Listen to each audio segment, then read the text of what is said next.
kejadian kemarin itu menunjukkan bahwa ada yang salah nih dalam penanganan keamanan kita gitu. Terutama keamanan di stadion gitu. Dan kita juga nggak bisa kemudian ini salah supporter gitu loh.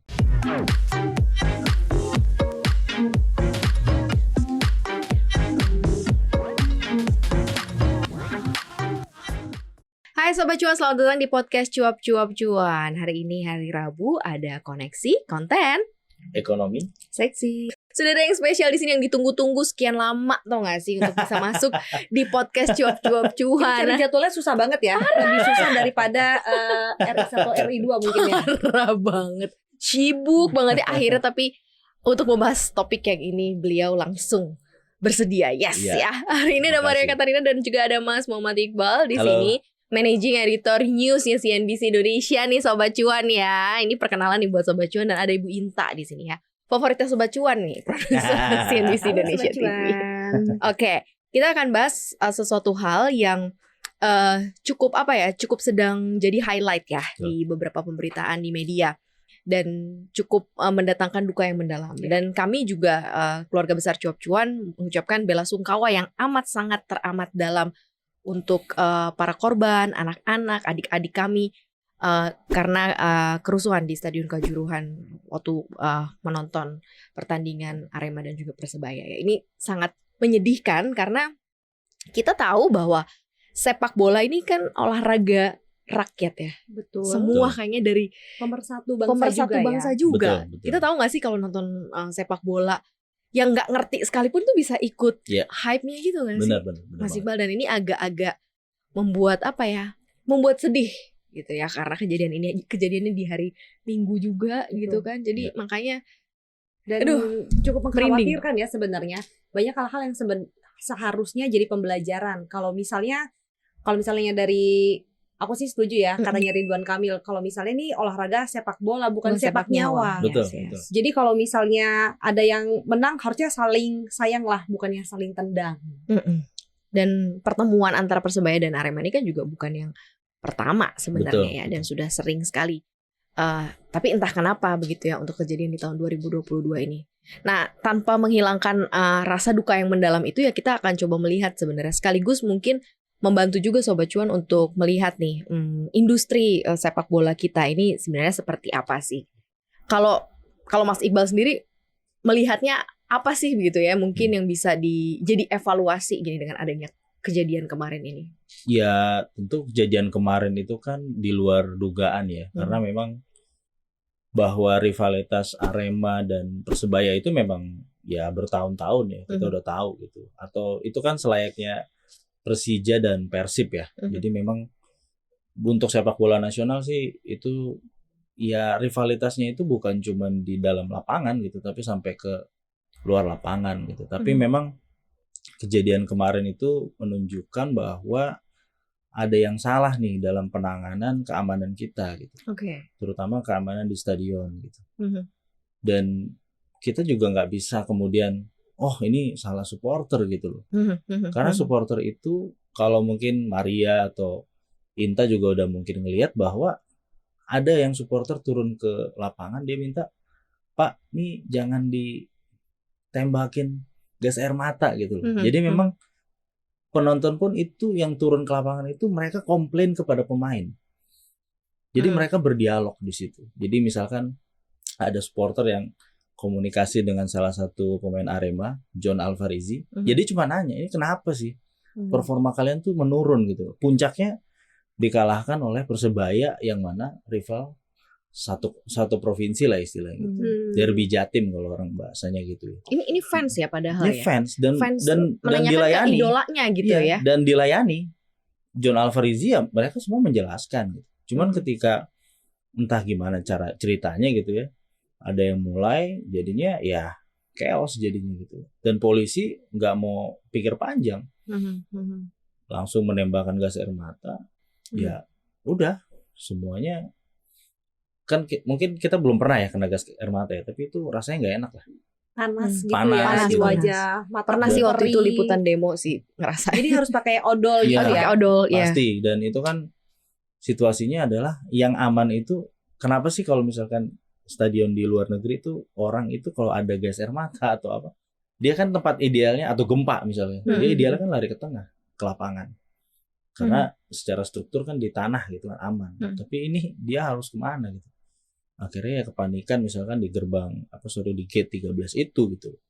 Itu yang jadi sorotan gitu. Jadi dan kita juga memberitakan bahwa pemerintah akhirnya membentuk tim gabungan independen pencari fakta. Ini independennya perlu digarisbawahi karena tidak ada satupun dari PSSI.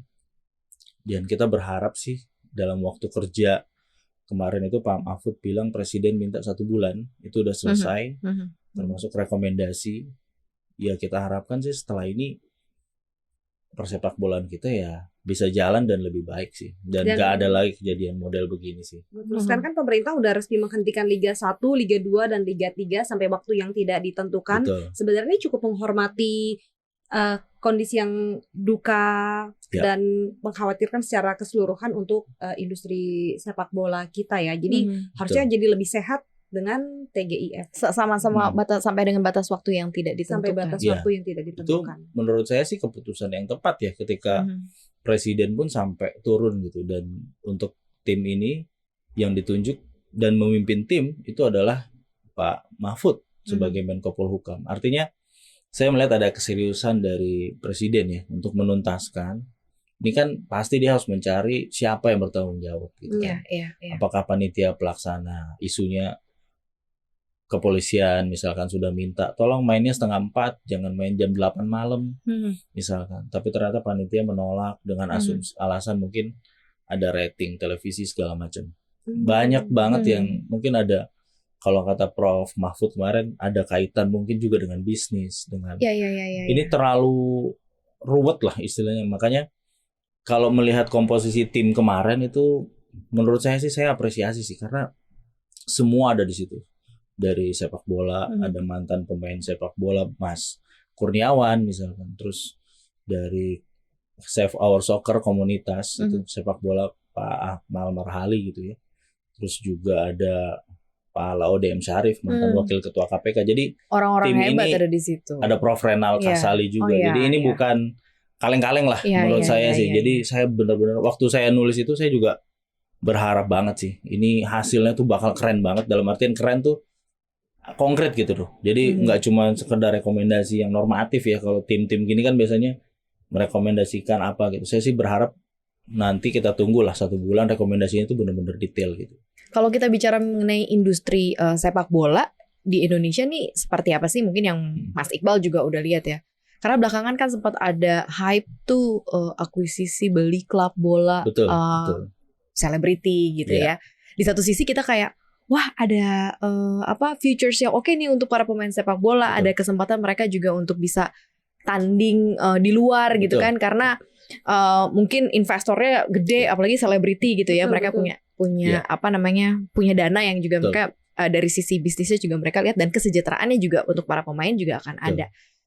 Berarti sebenarnya sangat potensial ya Mas Iqbal ya kalau dilihat. Kalau dari sisi cuannya memang karena kita sobat cuan ya istilahnya, memang cuannya itu memang menjanjikan sih Kak. Jadi dalam artian paling simpel itu di jersey aja. Jersey itu mungkin seragam ya. Iya, dari seragam itu untuk nempel itu kan ya kayak kita kalau kepanitiaan lah. Ya kan kalau di bagian tengah itu berapa, di bagian lengan itu berapa gitu kan. Dari situ kita udah bisa melihat gitu. Jadi bahkan ada klub mungkin saya sebut aja mungkin Persib Bandung itu kan. Saking banyaknya kali ya. Jadi itu macam-macam gitu. Jadi penuh ya jersinya penuh. Jadi kadang-kadang bukan cuma di jersey utama, maksudnya ketika pertandingan gitu ya. Tapi ketika jersey latihan itu beda lagi tuh jersinya. Nah, itu nempelnya beda lagi, yang nempel gitu. Jadi belum lagi kita bicara billboard, belum lagi di medsos, adlib apapun lah. Jadi benar-benar itu potensinya besar gitu. Tapi memang di sisi lain pengeluaran untuk itu pun besar gitu. Jadi misalkan ya menggaji pemain, menggaji pelatih, dan untuk menjadi juara tentu ya pemain dan pelatihnya ya bukan yang kualitas kelas 2 juga gitu. Jadi saya lihat beberapa tahun belakangan liga kita itu pemain asingnya itu bukan pemain asing yang kualitas 2 juga gitu. Jadi maksudnya kalau dulu kan kesannya yang main di Indonesia sih pemain asing biasa aja nih. Kalau belakangan bahkan yang Yang udah Persija top-topnya ya. sekarang malahan. Persija tahun ini, saya kasih contoh, itu pelatihnya Thomas Doll itu salah satu pelatih yang bagus di Liga Jerman gitu. Bahkan pemain bintangnya tuh dibawa semua gitu. Jadi itu membuktikan bahwa ya cost operasional untuk klub sepak bola itu, untuk ini baru bicara pemain di lapangan itu udah gede banget gitu. Saya nggak tahu kontraknya berapa, 5M atau berapa, mungkin bisa miliaran ya, pasti miliaran setahun ya. Sorry, satu musim. Berarti dengan kata lain pertandingan adalah sebagai salah satu juga untuk menghidupi itu semua Iya, dong berarti betul. ya. Jadi dan tadi ya misalkan ke investor-investor baru, misalkan Raffi Ahmad, kemudian ada Atta Halilintar, ya, tapi ini di sih futsal atau di futsal. futsal misalnya, atau Prilly misalnya, Prilly di Persikota Tangerang gitu ya. Saya kasih contoh mungkin Raffi ya. Raffi itu menurut saya dia mendobrak ya dengan Rans Nusantara. Jadi mereka tuh sampai uji tanding ke Turki gitu ya, tadi Kak Maria bilang gitu. Jadi membuktikan bahwa ya kalau memang serius dan pemain pelatihnya juga bagus-bagus gitu. Tapi ya itu tadi butuh budget kan. Tapi seberapa tahan gitu investor untuk, ya samalah kayak bisnis yang lain kan, nggak mungkin investor tunggal kan, dia harus ngajak investor-investor lain untuk gabung sih. Kalau misalnya dari founder Save Our Soccer Indonesia nih, Apung Widadi tuh juga bilang kalau misalnya tiket untuk satu pertandingan aja tuh bisa sampai 1 miliar rupiah dari penjualan tiket. Tapi kalau untuk klub-klub besar itu harga tiket untuk satu pertandingan itu bisa dapat sampai 2 miliar rupiah. Jadi memang kalau misalnya tadi ya ada upaya-upaya dari investor ngegedein timnya sendiri, itu juga ada kaitannya dengan berusaha untuk membuat mungkin fans yang lebih besar, market lebih besar, nanti pendapatan juga lebih besar. Tapi tadi betul kata Pak Iqbal ya, kalau misalnya mereka tuh bagusnya investor-investor yang terutama yang makin kesini berharap sebenarnya sepak bola Indonesia tuh lebih sustainable ya, lebih berkelanjutan. Jadi mereka nyari talenta-talenta terbaik, baik pelatih maupun pemain. Terus kemudian mereka juga udah berusaha bikin ini ya, industri yang olahraga tapi juga entertainment juga, merchandise tadi.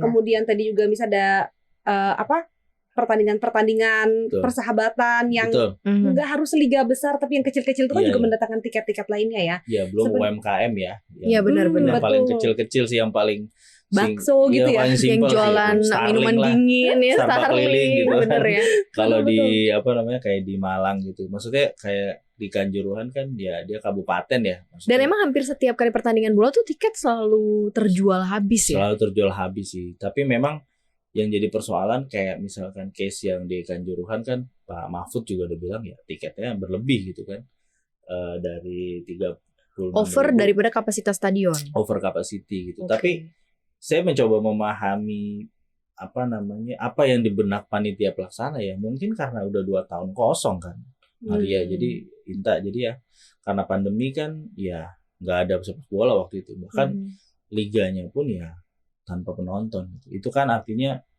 sekarang dengan pandemi yang makin terkendali, presiden bilang pandemi akan berakhir, ya ini sebenarnya kesempatan juga sih sebenarnya buat panitia pelaksana gitu kan, yang pengelola stadion gitu untuk mencari uang gitu sebenarnya. Jadi ya cuman kebablasan jadinya kalau case yang di Kanjuruhan itu gitu.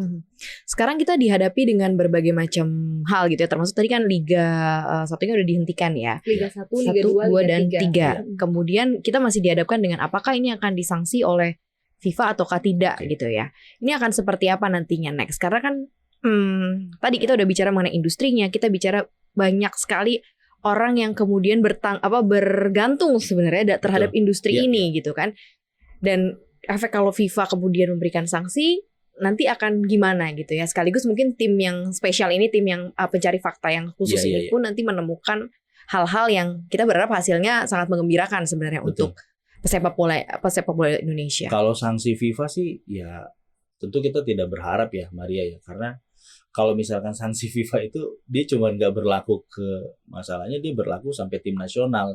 Jadi tim nasional bayangkan. Nggak cuma tim yang kemarin doang gitu ya, ke semuanya. Bukan ke liganya segala macam. Misalkan tim nasional kita juga bisa kena imbas gitu. Jadi tahun depan Indonesia katanya jadi ini ya, tuan rumah untuk U20. Itu dia. U20 makanya U20 itu sepanjang sejarah saya ngikutin bola itu semua calon pemain terbaik dunia lahir dari Piala Dunia U20 gitu. Jadi mereka-mereka yang umurnya 17, 18 itu makanya menjadi, ya mungkin kemarin akhirnya kayak Menpora kan juga sempat viral kan kelepasan bahwa ya mudah-mudahan kita nggak disanksi FIFA karena tahun depan kita tuan rumah Piala Dunia U20 gitu. Walaupun itu sebenarnya kan orang lihatnya kok nggak ada empati banget ya. Ini lagi ada tragedi. Iya, tiba-tiba dia ngomong kayak gitu. Tapi kalau kita dari sisi pemerintahan mungkin kita tahu anggaran yang udah digelontorkan pemerintah itu kalau nggak salah itu stadion sampai 10 itu nggak, dia harus direvitalisasi sesuai dengan standar FIFA gitu. Jadi dan itu pakai duit apa? Ya duit APBN. Kan nggak mungkin untuk proyek-proyek seperti ini pakai swasta itu sangat-sangat. Paling swasta subkontraktor segala macam. Tapi untuk budget awalnya tetap harus dari pemerintah kan. Jadi memang kalau misalkan sanksi FIFA itu sampai turun gitu ya, itu benar-benar menurut saya sih memukul semua sih akhirnya. Jadi timnas kita yang mungkin teman-teman juga Sobat Cuan tahu lah prestasi timnas kita tuh sekarang lagi mulai naik nih di bawah pelatih asal Korea Selatan Shin Tae-yong gitu. Jadi kalau misalkan sampai kena sanksi juga, saya nggak tahu lagi sih, pasti kecewa berat sih fans sepak bola kita sih. Dan bisa dibayangkan mungkin tidak akan ada pertandingan sepak bola dalam jangka waktu panjang gitu ya? Iya, betul. Ya kecuali misalkan ini kan sampai waktu yang tidak bisa ditentukan ya. Tapi mungkin dugaan saya sih setelah rekomendasi dari tim gabungan independen pencari fakta itu keluar sih harusnya mungkin 3 bulan, mungkin awal tahun kita harusnya udah bisa start lagi sih. Kita itu harapkan dengan ya. Keputusan yang memuaskan semua pihak ya. Sebenarnya kan juga kasus besar gini nggak cuma terjadi di Indonesia, ada beberapa negara-negara juga mengalami hal yang sama ya. Betul. Itu biasanya gimana sih Mas kalau di sana sistem yang berlaku gitu? Apakah mereka tetap running walaupun memang ratusan nyawa bisa dikatakan gitu ya menjadi korban, ataukah seperti apa sih? Kalau kita belajar dari kasus di Inggris itu memang akhirnya semuanya berbenah, terutama dari pihak keamanan. Mungkin kalau Maria atau Inta pernah lihat sepak bola Liga Inggris, itu kan stadionnya deket banget ya. Di lapangan, ini kita nonton nih. Tempat duduk sini lapangan, deket banget. Itu kenapa? Jadi memang itu salah satu hasil daripada perubahan yang dilakukan tadi gitu. Dan untuk pertandingan besar, kalau di Inggris misalkan big match Liverpool, MU misalnya. Itu pasti mainnya di kita enak. Kalau di Indonesia enak nih nontonnya karena nontonnya 6:30 sore gitu dan malam minggu lagi kan. Malam minggu. Tapi di sana kan kalau kita kurangin 6 jam, berarti kan di sana main jam 1 atau kadang setengah 1. Kenapa? Karena dari sisi aparat keamanan itu lebih memudahkan mereka untuk ngatur crowd-nya itu loh. Jadi baik ketika kedatangan fans segala macam. Jadi ya saya sih berharap itu tuh. Maksudnya dari misalkan hasil dari tim pencari gabungan itu, tim independen itu, ada rekomendasi yang teknis langsung kayak gini nih. Jadi misalkan ini big match, pertandingan besar, kita itu ada ukurannya lah. Misalkan Persib lawan Persija, ya mainnya siang. Terus siang sekalian. Jadi lebih mudah bagi kepolisian mungkin untuk mengontrol. Dan bagi polisi nggak boleh ada lagi yang namanya gas air mata sih, memang udah nggak boleh. Harus ya, emang dilarang kan ya sebenarnya ya. Memang dilarang kalau standar FIFA. Tapi kan kembali lagi standar FIFA itu kan, apakah standar FIFA itu dimengerti atau udah disampaikan ke kepolisian? Apakah sampai ke level Kapolres atau Kapolres lah kalau di kita kan, atau Kapolwil ya misalnya kepolisian wilayah. Jadi memang tergantung daripada tadi sih, harus ada krisis kan selalu menghasilkan perubahan kan. Benar. Itu kan pasti. Iya. Apapun lah, krisis ekonomi itu pasti. Nah ini buat saya ini krisis dan udah jadi perhatian dunia juga. Bahkan tadi mungkin teman-teman tahu viral juga tuh foto di di Jerman ketika Bayern Munchen lawan klub Victoria Pleasant dari Ceko itu di Liga Champions, ada banner gede banget loh, lebih dari 100 orang dibunuh polisi.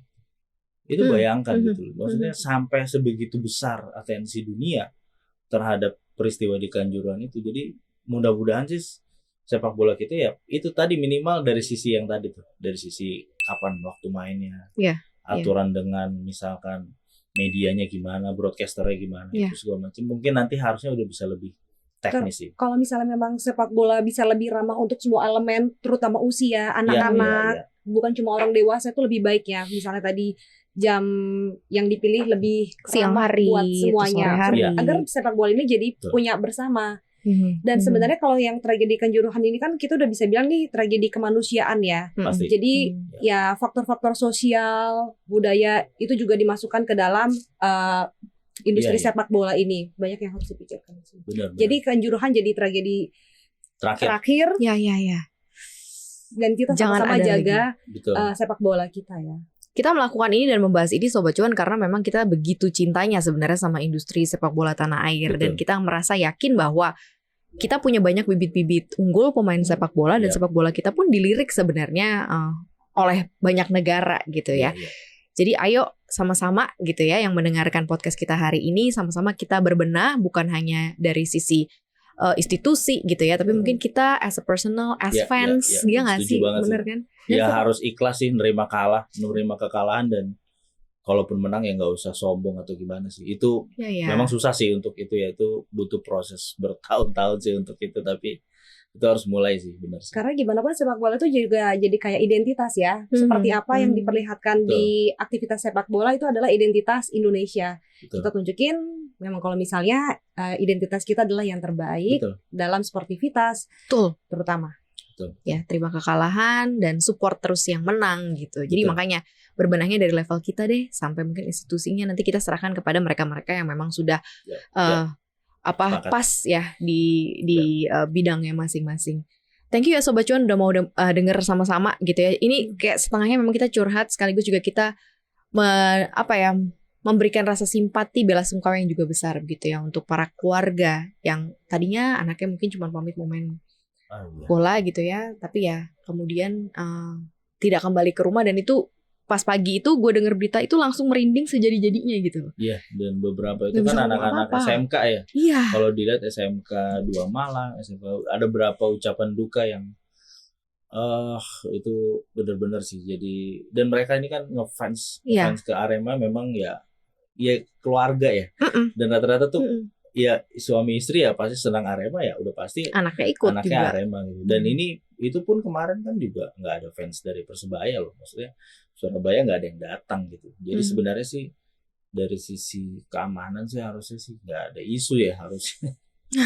Gitu deh Sobat Cuan ya. Iya. Gitu aja pembahasan kita hari ini. Jangan lupa untuk dengerin konten podcast kita lainnya di mana aja. Ada di Anchor, Google Podcast, dan juga di Apple Podcast. Selain itu kontennya cuap-cuap cuan juga ada di Instagram @cuap_cuan. Selain itu ada juga nih di YouTube cuap-cuap cuan. Kalian komentar, like, dan share sebanyak-banyaknya. Dan podcast kita hari ini Sobat Cuan juga tayang ya di CNBC Indonesia TV pastinya.